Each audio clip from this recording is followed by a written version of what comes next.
Well, it's been the longest merger process in Australian history. Foxtel finally given the green light by the ACCC, the competition watchdog, today to go ahead with its acquisition of Austar. There have been a number of conditions attached to this, undertakings, legally enforceable undertakings that Foxtel has agreed to. Most particularly, they go to not having exclusive rights over internet rights over a number of TV channels, more than 60 TV channels, including, we should point out, Sky News. This is all about where TV is heading in the future, and in a moment we'll be talking to Foxtel CEO Richard Freudenstein about this and the emergence of internet television, what today's decision is going to mean for that as well. But this does mean that there will now be just the one subscription TV provider in Australia, Austar, to fold into Foxtel. There is still a court approval process, but that is merely a formality now. By late May, it's expected it will be just the one entity. I spoke a little earlier to ACCC Chairman Rod Sims about today's decision. Rod Sims, thanks for your time. Australia will now only have one subscription TV provider. How does that not reduce competition in this market? Because basically they were separate regional monopolies who actually cooperated a lot anyway. So if you just take subscription TV provided by satellite and cable, then the merger doesn't change much. So if that was all we were concerned about, there wouldn't have been problems. We had concerns about things going forward. Well, this is the thing you had a concern about, isn't it? Internet TV, IPTV, yes, and this is where things are moving rapidly. Yes, you've sought a number of undertakings from Foxtel, which they've agreed to. Just tell us what they include. They're essentially independent linear channels. So if an independent company that is independent of Foxtel, whose shareholders have some channels, but the vast bulk of channels are provided by independent players, they can't get those on a non-exclusive basis. That is, they can't get them in a way that locks others out. Also, they can't get half the movie houses on an exclusive basis. They have to be non-exclusive as well. In addition, we've freed up channels like Nickelodeon and National Geographic, which were in a murky grey area. They've now been made non-exclusive as well.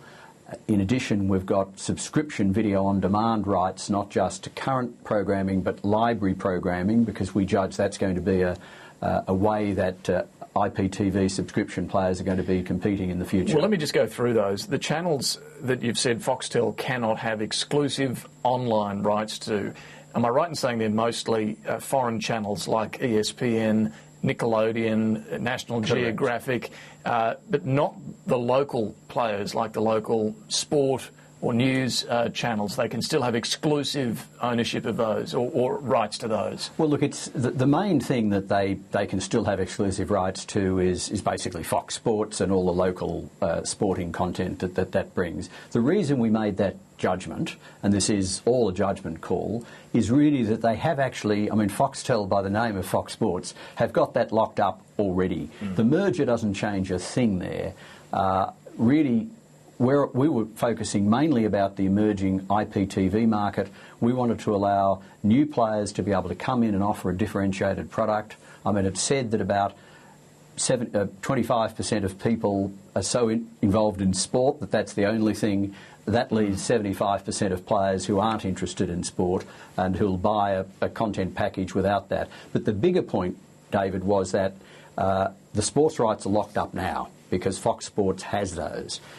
That's an issue that this merger doesn't really alter. But these movie channels and other TV channels that you've said Foxtel will not be able to have exclusive online rights to. Yes. What difference does that make, given that the internet is an international competitive field?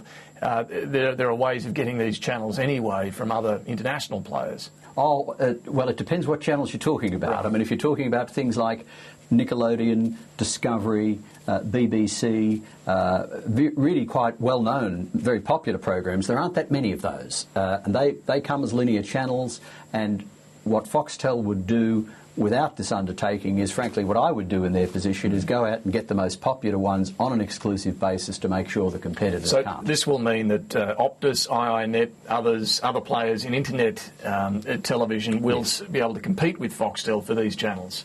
That's right. They'll be able to buy them because Foxtel will only be able to get them on a non-exclusive basis. So the others will be free to buy them just as Foxtel-Austar is free to buy them. The only real difference is sport. Okay. Well, just finally then, what difference do you think this is going to make to the pay TV market now that Foxtel and Austar, in terms of satellite and cable delivery, will be able to merge, the acquisition will now go through? What difference do you see this making? Look, in the short term, the merger, as was always clear, doesn't actually change much because Foxtel-Austar often brand together, that they work together, they're separate monopolies. I think people viewing Foxtel and Austar won't see much difference, with the small exception that in the Austar territories they'll get a bit more programming. So in the short term, the merger itself doesn't change much, and we've always acknowledged that.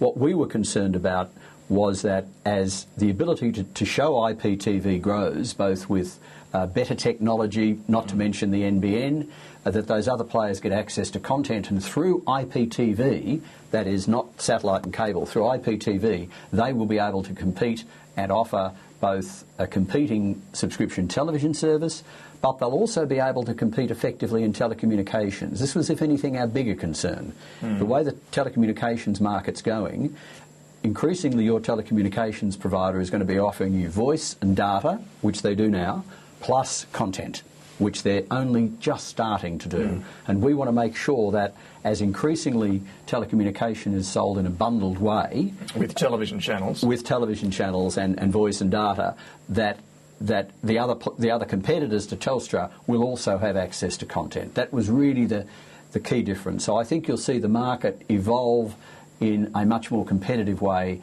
with this undertaking than it otherwise would have. Rod Sims, thank you. Thank you.